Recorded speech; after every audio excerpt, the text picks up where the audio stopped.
السلام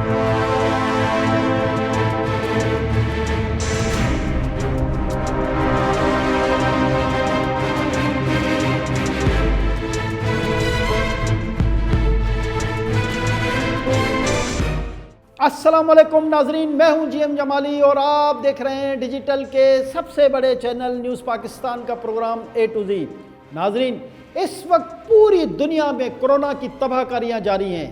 لاکھوں لوگ لقمہ اجل بن چکے ہیں، لاکھوں ہی لوگ اس سے متاثر بھی ہیں۔ اس وائرس سے بچنے کا واحد حل احتیاط کو بتایا جاتا ہے۔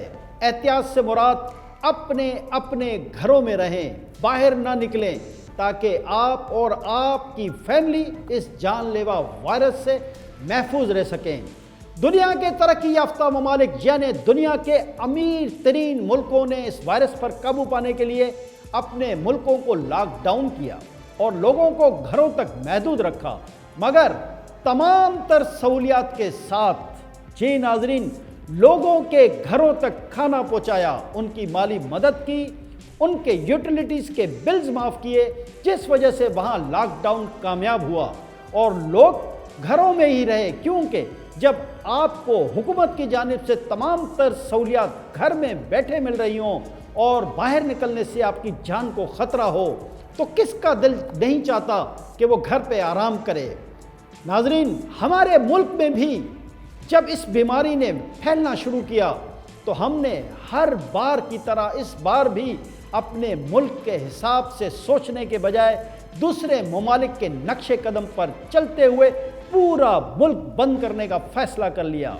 نہ یہ سوچا کہ ہمارا ملک غریب ملک ہے، جس کے کروڑوں باسیوں کو 2 وقت کی روٹی بھی میسر نہیں، جس ملک کی اکثریت دہاڑی دار مزدور پر مشتمل ہو، جو ایک دن کام پر نہ جائیں تو ان کے گھروں میں فاقوں کی نوبت آ جاتی ہے۔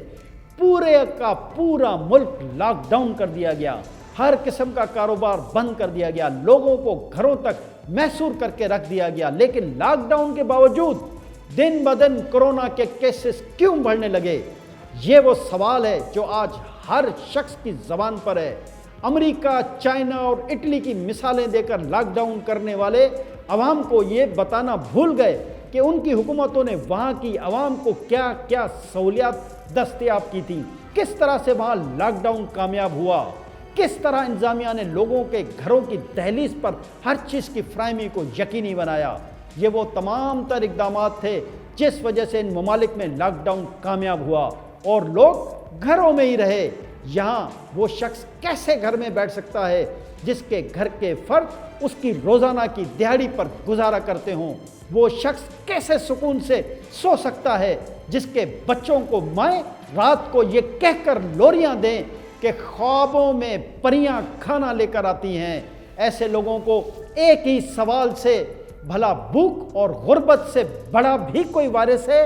اس وقت چھوٹے تاجر شدید مشکلات سے دوچار ہیں۔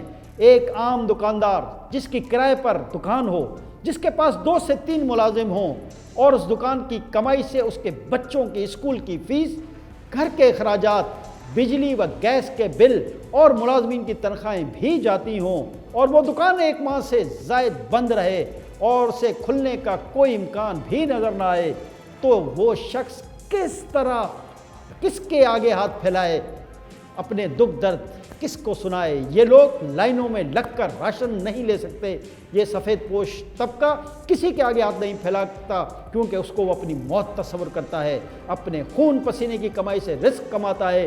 یہ وہ تمام تلخ حقائق ہیں جس کی وجہ سے آج ہمارے ملک میں لاک ڈاؤن کبھی کامیاب نہیں ہو سکتا۔ ہمیں کورونا کے ساتھ اب جینے کی عادت ڈالنا پڑے گی، ورنہ مسائل گمبھیر صورتحال اختیار کر جائیں گے۔